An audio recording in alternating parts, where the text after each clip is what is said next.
Hello student, आज हम MA previous संगीत का सेकंड टॉपिक कंटिन्यू करेंगे। कल हमने गीति के बारे में चर्चा की थी। आज हम वाणी क्या है ये देखेंगे। वाणियों का आविष्कार तत्कालीन प्रसिद्ध गायकों ने किया। वाणियाँ ध्रुपद की प्रस्तुतिकरण की शैली का प्रतीकात्मक रूप है। वाणियाँ चार प्रकार की हैं: गौड़ी वाणी, खंडार वाणी, डांगुर वाणी और नौहार वाणी। पहली है गौणी वाणी। इसको गोबर हार वाणी भी कहा जाता है। ऐसा माना जाता है कि तानसेन इसके प्रवर्तक थे। वे एक गौड़ ब्राह्मण थे, अतः इस शैली का नाम गौणी पड़ा। इसमें गंभीरता व स्वर का उतार चढ़ाव विशेष महत्व रखता है। प्रत्येक स्वर का अपना व्यक्तिगत महत्व था। वह पूर्ण शुद्धता के साथ स्वर का प्रयोग होता था। दूसरी है खंडार वाणी। ऐसा माना जाता है कि नौबत खां द्वारा इसका आरंभ हुआ। वे राजपूताना के खंडार प्रदेश के निवासी थे, अतः उनके प्रदेश के नाम पर इसका नाम खंडार वाणी पड़ा। इस शैली में अलंकारिक छोटे छोटे टुकड़े नज़र आते हैं। ये द्रुत लय में नहीं गाया जाता है। इसका प्रदर्शन लयात्मक रहता है। कुछ लोग यह भी मानते हैं कि इसमें अलग अलग खंड नज़र आते थे, इसीलिए इसका नाम खंडार वाणी पड़ा। तीसरी वाणी है डागुर वाणी।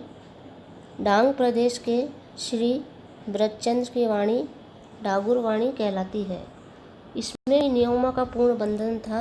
यह प्रस्तुतिकरण में अत्यंत गंभीर व सरल शैली की थी। इसका सौंदर्य सरलता में ही निहित था। नेक्स्ट है नौहार वाणी। दिल्ली के नौहार गांव के निवासी श्रीचंद इसके प्रवर्तक माने जाते हैं। इसमें कलात्मकता व स्वर के कोमल प्रयोग को अधिक महत्व दिया जाता था और स्वर के मधुर भाव को जागृत किया जाता था। तानसेन ने एक ध्रुपद में इन चारों वाणियों तथा इसके तुलनात्मक स्थान के स्पष्ट संकेत दिए हैं: राजा गोबरहार, फौजदार खंडार, दीवान डांगुर, बख्शी नाहो।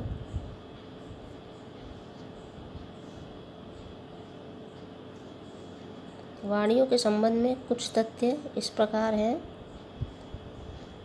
प्रत्येक वाणी को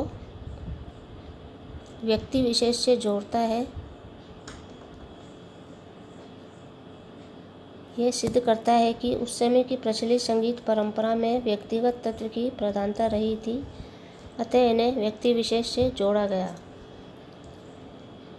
दूसरा तथ्य है विभिन्न प्रदेशों से वाणियों को जोड़ा गया।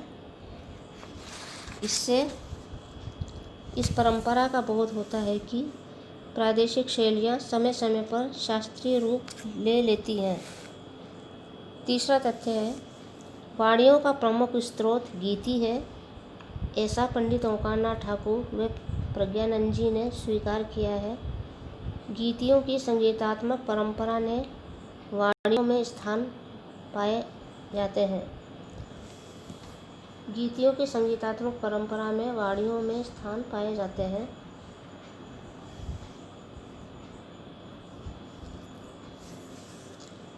BL रॉय चौधरी ने इस दृष्टिकोण को और अधिक स्पष्ट किया है कि वाणियाँ गीतियों से जुड़ी हुई हैं। गोबरहार वाणी को शुद्धा से, डागुर वाणी को भिन्ना से, खंडार वाणी को बेसरा से और नौहार वाणी को गौणी गीति से जोड़ा है। कुछ लोगों की यह मान्यता है कि वाणियाँ प्राचीन गीतियों पर आधारित नहीं हैं। उनके मतानुसार वाणी शब्द का अपभ्रंश है। वाणी का अर्थ भाषा से है, अतः वाणियों का अर्थ चार भाषाओं में निबद्ध ध्रुपदों से है। वाणियों का संबंध गीतियों से स्थापित करने के लिए कोई ठोस प्रमाण उपलब्ध नहीं है। वर्तमान समय में इन वाणियों का प्राय लोप हो चुका है। इन शैलियों के तत्कालीन अनुयायी अपनी वाणी की स्पष्ट व्याख्या करने में असमर्थ पाए जाते हैं।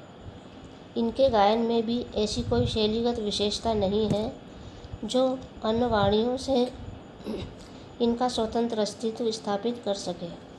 इन वाणियों में आपसी आदान प्रदान भी हुआ हो तो आश्चर्य नहीं, अतः इनके मूल स्वरूप का पता लगाना कठिन कार्य है।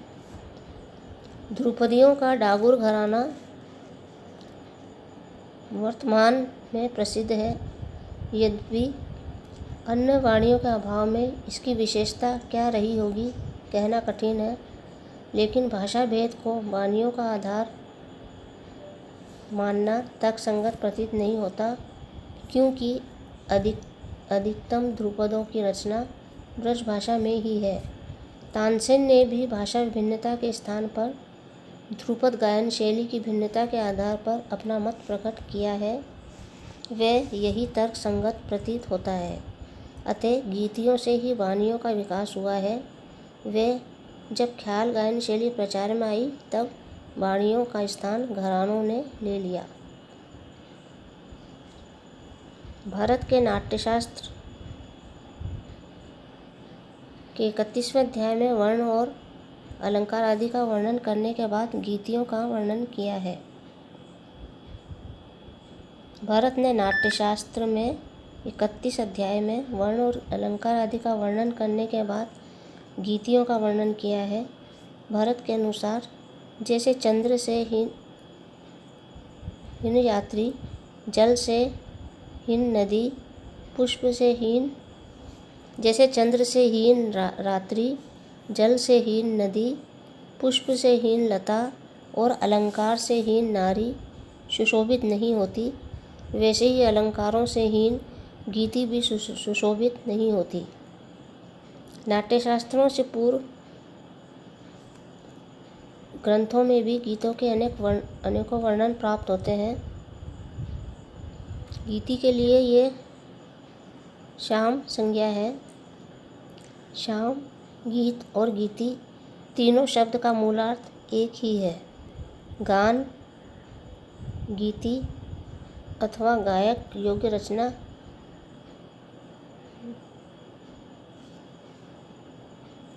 गीति के लिए ये गान संज्ञा है। गान, गीति और गीत और गीति तीनों शब्दों का मूलार्थ एक ही है। गान, गीत अथवा गायक योग्य रचना। हमारे भारतीय संगीत के अनुसार गीति एक प्राचीन गायन क्रिया है।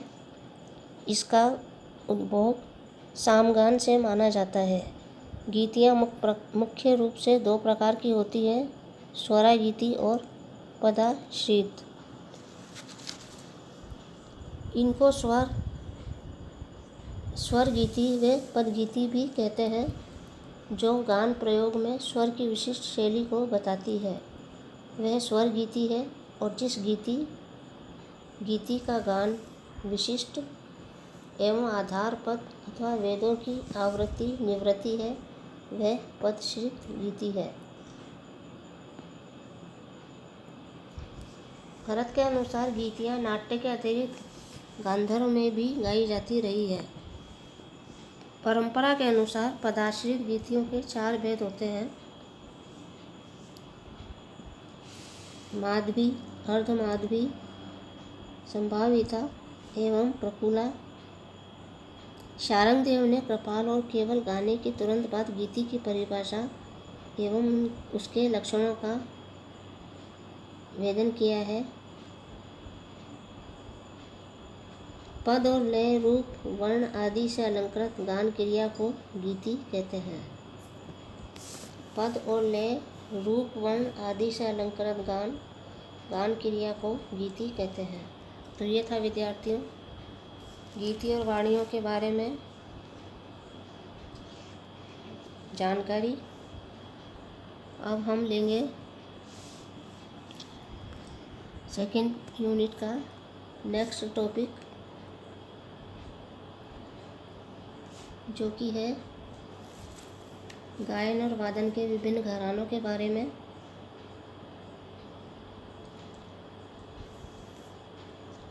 हम देखेंगे अब गायन में वादन के विभिन्न घरानों की जानकारी। घराने क्या हैं? संगीत में घरानों का बहुत महत्व है। घराने से अर्थ किसी विशिष्ट गुरु परंपरा से होता है। घरानों का प्रचलन उत्तर पश्चिम से होता है। घरानों का प्रचलन उत्तर पश्चिम में पाया जाता है। उत्तर में जिसे घराना कहते हैं, दक्षिण में वही प्रत्यक्ष संप्रदाय कहलाता है। पाश्चात्य संगीत देशों में इसे म्यूजिक स्कूल्स कहा जाता है। घरानों की परंपरा आज की नहीं है। इसका स्वरूप किसी न किसी रूप में प्राचीन काल से चला आ रहा है। वैदिक काल में सामवेद की 3 शाखाओं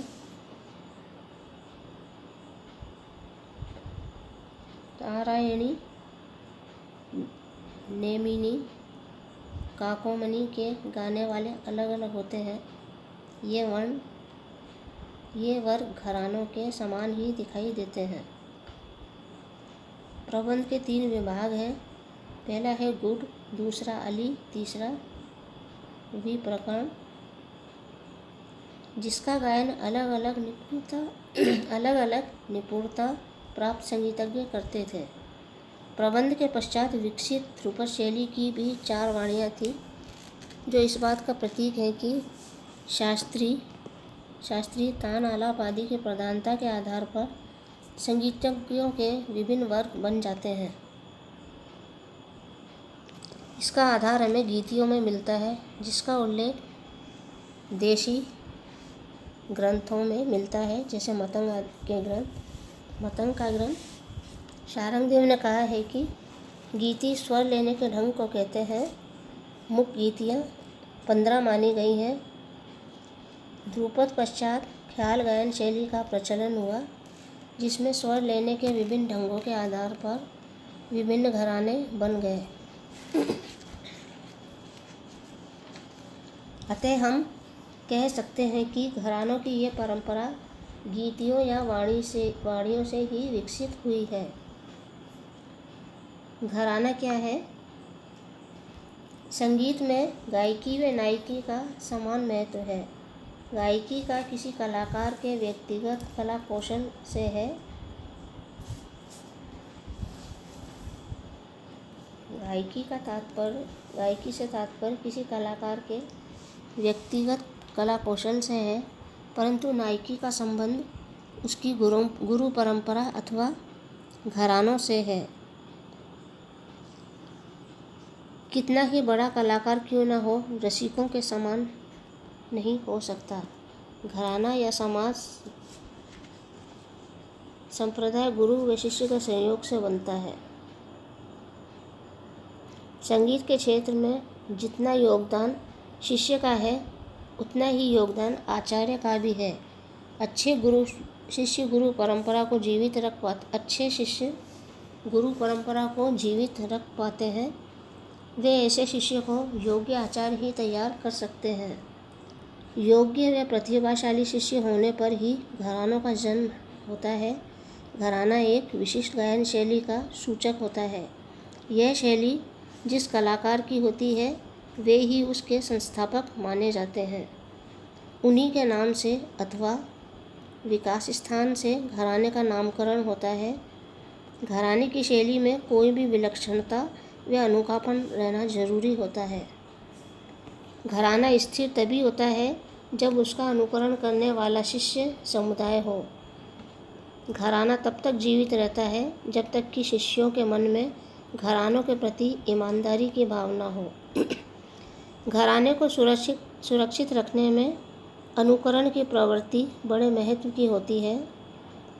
जहाँ अनुकरण के स्थान पर स्वतंत्र प्रतिभा व कल्पना का प्रयोग किया जाता है, वहीं घराने का अंत हो जाता है।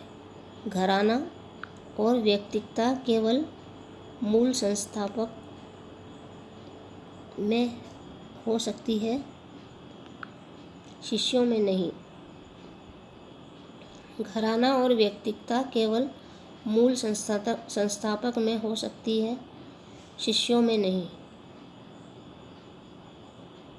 अब हम देखेंगे घरानों की विशेषताएं।